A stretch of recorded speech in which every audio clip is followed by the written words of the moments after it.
မြောင်းမြမြို့ဝါးကျောင်းဆရာတော်မြောက်ကလာဇာမြင့်ဇွဲစေ23ရက်10လ2000ခုနှစ်တရားတော်ဦးဇင်း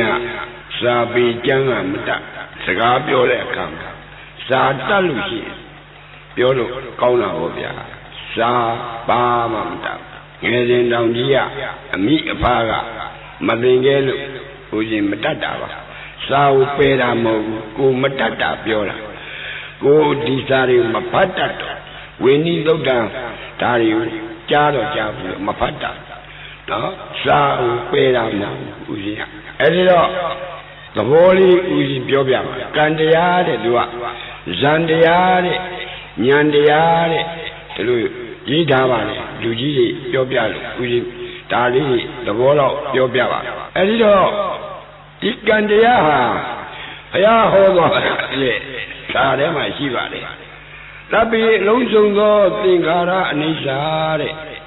သဗ္ဗေအလုံးစုံသောသင်္ခါရဒုက္ခတဲ့သဗ္ဗေအလုံးစုံသောသင်္ခါရအနတ္တတဲ့အနိစ္စရဲ့ဒုက္ခရဲ့အနတ္တရဲ့နော်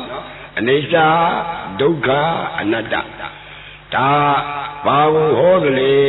ဆိုရင်တော့သဘောလေးတွေပေါ့ဗျာအကျိုးနဲ့အကြောင်းကိလေသာနဲ့တဏှာကိလေသာယုတ်တရားကိုတဏှာဟာနံတရားကိုခန္ဓာ၅ပါးယုတ်နံ၅ပါးလို့ဒါဝိပဿနာရဲ့သွားမယ်လမ်းနော်အဲ့ဒီတော့ဦးဇင်းတို့မှာအခုပေအမတ်တရားပေအမတ်တရားကျင့်အမတ်တရားတိအမတ်တရားဘာတွေပဲမလဲကာမသဝဘဝသဝဒိဋ္ဌာသဝအဝိဇ္ဇာသဝတဲ့ဒါ၄ပါးနော်အဲ့ဒီတော့ဦးဇင်းတို့မှာလူဘုံမှာရောက်လာတာအဲ့ဒီတော့အတ္တဆိုတဲ့အတ္တဆိုတာအာယုံ6ပါးမှာ